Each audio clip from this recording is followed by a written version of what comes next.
E aí, pessoal, tudo bem? Aqui é o professor Jefferson Khalili. Antes de começarmos a nossa aula, eu quero pedir a vocês para se inscreverem no nosso canal do YouTube, ativem o sininho da notificação, curtam o nosso vídeo, né? Dê o like aí. Se gostou do vídeo, compartilhe com seus amigos que estão estudando para a prova da OAB, que estão na faculdade de Direito ou mesmo estejam estudando para concurso público, ok? Também não me deixem de seguir lá no Instagram, é prof_Jefferson Khalili. Ok, pessoal? Muito obrigado e vamos nessa! Na aula passada nós paramos no slide 6. Eu vou compartilhar com vocês aqui para que a gente possa começar a nossa aula.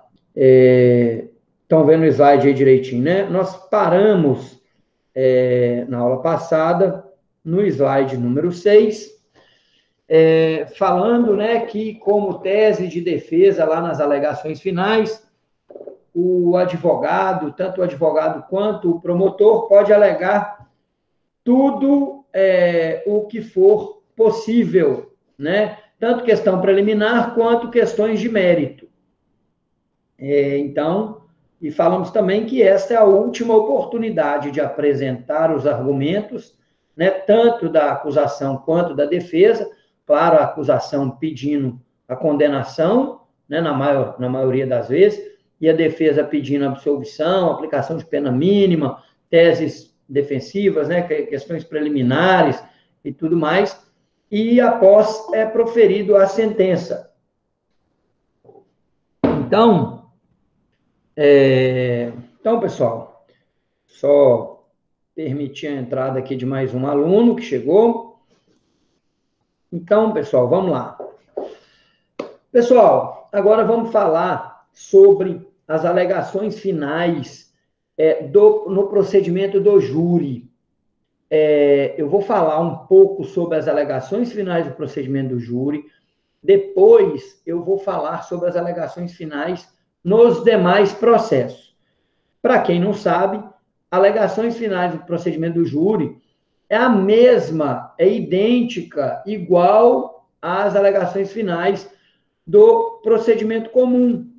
Só que a técnica é a mesma. Só que você vai ter algumas particularidades, peculiaridades em relação aos pedidos feitos nela.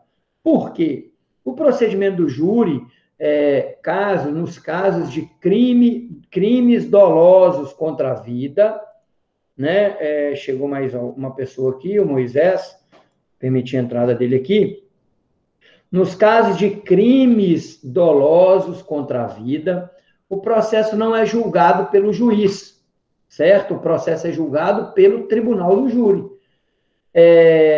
Mas vai chegar uma parte do processo que o juiz vai ter que decidir se manda aquela pessoa para o júri ou não, ou absolve aquela pessoa sumariamente. Essa sentença é a chamada sentença de pronúncia ou impronúncia. O juiz não vai condenar e nem vai absolver o réu nessa sentença. Então, não é uma sentença condenatória, ela é uma sentença uma sentença da primeira parte do procedimento do júri, né? Crimes dolosos contra a vida. Homicídio ou homicídio consumado ou homicídio tentado, certo? Então, quando se tratar de alegações finais desse procedimento, né, do procedimento do júri, há algumas peculiaridades, igual eu acabei de falar aqui. O procedimento é dividido em duas fases. Essa primeira fase, o juiz vai dar a sentença mandando o réu para o júri. O juiz mandou o réu para o júri, o réu vai ser julgado pelo tribunal do júri e o conselho de sentença vai julgar, né, vai condenar ou absolver o réu. Na primeira fase, o juiz, se ele não mandar para o júri, ele vai proferir a sentença de impronúncia. Pessoal, para que a gente, só para deixar bem claro aqui nessa fase, o seguinte: sentença de procedimento que não seja do tribunal do júri, para todo recurso contra a sentença que não seja do tribunal do júri, é recurso de apelação. Então, para quem vai fazer segunda fase da OAB de penal, é muito simples, a diferença é muito fácil você saber o recurso no processo penal. Recurso processo penal, apelação. Recurso contra sentença de pronúncia ou impronúncia. Recurso em sentido estrito. Por quê? Essa sentença, ela não é uma sentença terminativa. Ela não coloca fim ao processo, certo? Então, portanto, dessa sentença do procedimento do júri, vai caber um recurso com nomezinho diferente, que é o RESE, que a gente fala RESE, recurso em sentido estrito. É um recurso que cai muito na prova da OAB. Vou voltar aqui só para mostrar para vocês, lá no primeiro slide, na aula passada eu falei as peças mais cobradas. Tá vendo? O recurso em sentido estrito está aqui em quarto lugar. Nesse ranking aqui que eu fiz, já está. Esse ranking está um pouco desatualizado, mas eu não achei um novo, por isso que eu não coloquei. Mas aqui já dá para vocês entenderem que o recurso em sentido estrito é um recurso que cai muito na prova da OAB. Certo? Então, ficou claro aí, gente? Vocês têm alguma dúvida em relação a essa sentença de pronúncia, sentença de impronúncia? Esse procedimento do Tribunal do Júri, ele é dividido em duas fases, né? A primeira fase, o juiz vai decidir só se o réu vai ser mandado para o Tribunal do Júri ou não, certo? Ou vai ser absolvido. Depois, né, no procedimento de crime doloso contra a vida, quem vai julgar é sempre o Tribunal do Júri. Beleza? Quem tiver pergunta, abre o microfone aí e pode perguntar, tá bom? Pessoal, cabe ao defensor, né, elaborar os memoriais antes da sentença da primeira fase do júri, externar todos os argumentos que possam eximir o réu de passar pelo crivo dos jurados. Para tanto, né, para que a defesa, para que a defesa possa arguir esses pedidos para que o juiz impronuncie o réu, né, dê uma sentença de impronúncia o réu, existem 3 teses principais, que eu vou passar a explicá-las agora. Mas, nos memoriais, antes de sentença de pronúncia ou impronúncia, o advogado vai fazer a estrutura da peça, é a mesma, a peça é idêntica ao do procedimento comum, só que nós temos 3 teses principais para que a gente possa argumentar, né, para que a gente possa usar, para que o juiz possa não submeter o cliente, né, o réu, ao crivo dos jurados. Eu costumo falar que o júri é uma caixinha de surpresa, você não sabe o que vai acontecer, certo? Você não tem nem... né, o júri é completamente vulnerável à exposição ali do momento, né, na exposição dos fatos daquele momento. Então, se a defesa não estiver bem preparada, ou se o Ministério Público não estiver bem preparado, pode dar errado. Então, pode tanto condenar um inocente quanto absolver um culpado. Então, o Tribunal do Júri pode acontecer de tudo, certo? Primeira tese que a defesa pode alegar nas alegações finais do procedimento do júri. Pessoal, alegar que não há indício suficiente de autoria e materialidade. Ou seja, a defesa vai falar que não há prova que aquela pessoa é realmente o autor do fato, ele que cometeu o crime, certo? O advogado de defesa pode argumentar isso, ou pode argumentar que o crime não ocorreu, não há materialidade delitiva, ou seja, não houve crime, não tem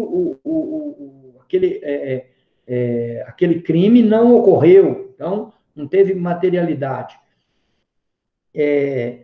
embora nessa fase, muito importante vocês saberem que, embora nessa fase do júri prevaleça o interesse pró-societate, ou seja, o juiz nessa fase, como ele não vai condenar, vigora o princípio de, na dúvida, a favor da sociedade. Ou seja, in dubiam pro societate. Se o juiz tiver, se no processo tiver meros indícios de prova, indício suficiente, né? A gente não está falando aqui de prova cabal, a gente está falando de meros indícios de que o autor realmente foi partícipe ou copartícipe do crime, o juiz pode mandar para o tribunal do júri. Aqui vai vigorar o princípio do indúbia pro sociedade. Embora prevaleça esse princípio, para que o réu seja submetido ao julgamento para que o réu seja submetido ao julgamento dos jurados, deve haver um laço probatório mínimo que o aponte como sujeito ativo do crime e que o mesmo de fato tenha ocorrido, né? Que o crime de fato tenha ocorrido. Então tem que ter um laço probatório mínimo que seja, para que o juiz mande, para que o juiz determine, né, sentencie essa pessoa, ou seja, pronuncie essa pessoa, né? Mande ela para o tribunal do júri. O juiz vai pensar, olha, nesse processo aqui há indício, eu estou em dúvida se esse sujeito aqui, homem ou mulher, praticou realmente esse crime. Estou na dúvida, mando para o júri. Pessoal, olha o que aconteceu num caso que eu atuei. O meu cliente, um crime de 2006, uma chacina que aconteceu numa cidade aqui perto, uma cidade do interior aqui perto. O meu cliente, em 2010, depois dos executores da chacina terem sido condenados e tudo, cumprindo pena, o meu cliente foi citado para responder a essa ação penal como mandante desse crime, depois de 4 anos. Por quê? Um PM reformado da cidade ouviu dizer que ele era o mandante e fez uma denúncia no Ministério Público. O promotor da cidade foi lá e recolheu prova, assim, tomou depoimento dele e começou, reativou esse processo, e o juiz mandou prender o meu cliente. Mandou prender meu cliente pelo fato de ter sido mandante desse crime. Nós recorremos, a defesa, eu fiz o pedido de revogação da prisão preventiva, não conseguimos. O meu cliente foi a julgamento na primeira fase do tribunal do júri e foi pronunciado, ou seja, o juiz, diante da reativação do processo, com a acusação do meu cliente como mandante do crime, condenou, na verdade não condenou, né, pronunciou o meu cliente. Eu entrei com recurso em sentido estrito e a minha tese defensiva, primeira tese defensiva, foi essa. Eu pedi absolvição sumária do meu cliente, tendo em vista que não havia um lastro probatório nem mínimo para que o juiz mandasse meu cliente para o júri. Por quê? A prova que o promotor tinha era um depoimento de uma pessoa que disse que ouviu dizer que meu cliente era o mandante do crime. Ou seja, eu usei o termo popular para esse disse-me disse. Falei, meu cliente não pode ser pronunciado por uma fofoca. Isso é fofoca. Conversa de interior, conversa de cidade pequena. Para mim é fofoca. Fofoca não é crime. Ah, eu ouvi dizer pelo fulano, pelo ciclano, pelo beltrano. E no tribunal do júri, eu consegui, ou no tribunal do júri, não, desculpem, no recurso em sentido estrito, o Tribunal de Justiça de Minas acolheu minha tese e pronunciou meu cliente, não mandou, absolveu ele sumariamente, pelo fato de não haver indício suficiente de autoria e materialidade. Só depois dessa impronúncia que nós conseguimos soltar o cara. O cara ficou preso lá uns 4 ou 5 meses, aguardando sentença, julgamento, a sentença, depois do julgamento do recurso. O juiz negou o direito do meu cliente recorrer em liberdade. Então, eu usei esse argumento e deu certo. Alguém está pedindo para entrar aí, pessoal? Não. Eu ouvi errado aqui, então, porque fez um barulhinho aqui. Então, esse é um dos argumentos utilizados, certo? Estou querendo entrar aqui, o Marcelo. Já está aí. Então, um dos argumentos é esse. O outro argumento é o crime ocorreu, né? Indício suficiente de materialidade. Por exemplo, no caso da Elisa Samúdio, que sumiram com o corpo e tal, uma das teses defensivas do advogado de defesa era esse. Não há indício de materialidade, não tem materialidade, porque o corpo sumiu, não acharam ela, ela pode estar viva. E se ela estiver viva? A discussão, na maior parte dos casos, nesse caso da Elisa Samúdio, foi essa. Mas por que o juiz mandou o goleiro Bruno Macarrão para o tribunal do júri? Porque existia um laço probatório mínimo de que o crime tinha ocorrido. Ou seja, tinha um lastro probatório. Qual era esse lastro probatório? Acharam sangue no carro do goleiro Bruno, tinham testemunhas que viu a moça junto com eles no sítio. Então, tinha um conjunto probatório com um lastro, pelo menos mínimo, de que havia ocorrido um crime, porque ela sumiu. Então, o fato, né, que o Ministério Público alegou que o fato ocorreu com provas que não eram não eram propriamente a vítima morta, mas eles conseguiram construir um discurso e um conjunto probatório para que ele fosse levado ao júri, e tanto é que foi levado ao júri e foi condenado pelo júri. Certo? Segunda tese defensiva das alegações finais para o procedimento do tribunal do júri. Desclassificação para outro crime. A defesa vai pedir que seja desclassificado, por exemplo, o crime de tentativa de homicídio para o de lesão corporal grave, aqui no exemplo que eu dei. Então, ou pode ser lesão corporal leve, lesão corporal, né, de todo e qualquer tipo. Eu tenho um caso de um cliente meu também, vou te dar um exemplo, de que eu pedi a desclassificação para que meu cliente não seja mandado pelo tribunal do júri, conforme eu disse há algum tempo atrás, né, há pouco tempo atrás agora na aula, que o júri é uma caixinha de surpresa, pode acontecer de tudo, a gente não sabe. Então, o meu cliente estava num bar, entrou no bar um desafeto desse meu cliente, entrou no bar, na hora que ele viu, ele saiu do bar.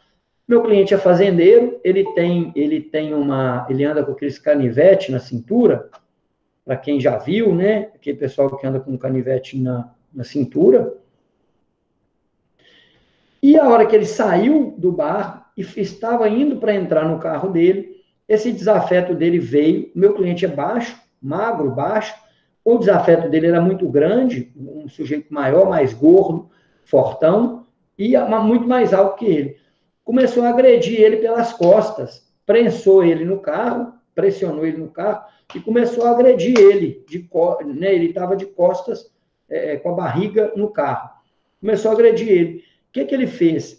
Ele sacou do canivete e virou para trás, com a mão para trás, e foi com o canivete no rumo do cara, do sujeito. Ele, naquele momento, segundo o discurso dele, tá, gente? Eu tô contando o que está no boletim de ocorrência que ele descreveu, e tanto ele quanto as testemunhas e tal, que presenciaram, né? Ele virou de uma vez, ele virou de costas, virou o braço e deu a facada, deu uma canivete no cara. O canivete pegou aqui, ó, lá no exame mostra que foi do lado, desse lado aqui do peito, né? O nosso coração está no meio para cá, foi desse lado aqui. Esse sujeito, ele ficou internado no hospital por mais de 10 dias. O que aconteceu? Foi menos de 30. Então, para que seja lesão corporal grave, tem que ser mais de 30. Ele ficou menos de 30. Mas o que causou a internação dele? Esse sujeito, ele era usuário de droga, ele tomou a facada, tomou a canivete, né? Foi furado lá, perfurado, foi para casa, não foi para o hospital, e foi para casa e ficou em casa sangrando, até que a mãe dele viu ele caído no banheiro, sangrando, chamou o SAMU, né? Chamou a ambulância, levaram ele para o hospital. Ele perdeu muito sangue, teve que fazer transfusão de sangue e ficou um período internado no hospital. Na prova pericial, na perícia que o delegado solicitou, um dos quesitos que, eu não lembro exatamente a pergunta, mas um dos quesitos houve risco de morte à vítima? A pergunta é não. A resposta à pergunta foi não. O perito falou que não houve risco de morte, pelo fato do ferimento. O Ministério Público denunciou o meu cliente por tentativa de homicídio. Eu, na minha tese defensiva, eu estou tentando, ainda não saiu a sentença desse processo, mas a minha tese, a primeira é absolvição por legítima defesa. Ele estava tentando se defender. A primeira tese defensiva é que meu cliente seja absolvido pelo fato de ter se defendido a uma injusta agressão, e ele não tentou matar. Ele só agrediu, repelindo a agressão que ele estava sendo vítima. A minha primeira tese defensiva é essa. A segunda tese é a desclassificação para lesão corporal. Por quê? Para que meu cliente não vá para o tribunal do júri. Porque se for o crime de lesão corporal, o juiz pode julgar, certo? O juiz pode dar a sentença condenatória ou absolutória. Se o juiz desclassificar, ele vai julgar. Ele pode desclassificar e condenar meu cliente ao crime de lesão corporal, que é um crime com a pena muito menor do que um homicídio, um homicídio consumado ou um homicídio tentado. A minha tese é para desclassificar, para que meu cliente não vá para o júri. E depois, caso o juiz entenda pela pronúncia do meu cliente, depois nós vamos tentar resolver no júri. Mas resolver no júri é muito mais complicado do que se resolver, né, nessa primeira fase aí. Entendido até aí? Eu estou dando exemplo para vocês, para que fiquem claro na cabeça de vocês o que é, né, essas teses defensivas. Pessoal, até mesmo para quem vai fazer outra disciplina na prova da OAB, que não seja penal, vocês têm que aprender a construir argumento, construir raciocínio, e essas aulas, né, minhas de prática, eu tento ensinar vocês isso, a construir o raciocínio um raciocínio defensivo, né? Um raciocínio de eu estou fazendo aqui uma contestação à reclamatória trabalhista. Você tem que desenvolver esse raciocínio, essa maldade de, poxa, ele fez isso, ele tá processando o meu cliente pelo fato do meu cliente não ter assinado a carteira, ou meu cliente está trabalhando num local insalubre. Quais são as técnicas defensivas suas, tá? O Marcelo está querendo entrar. Quem? O Marcelo, ele mandou lá no grupo. Tá bem. Não tem solicitação do Marcelo aqui não, tá, gente? Vou falar com ele. Pede ele para solicitar aí que eu autorizo. Ele já entrou, já. Pois é, aí. Então já entrou. Beleza. Aí, o Marcelo Ferrari está aqui mesmo. Gente, entendido até aí? Então, voltando aqui ao raciocínio, então, eu quero ensinar vocês a construir esse raciocínio de ter argumentos, beleza?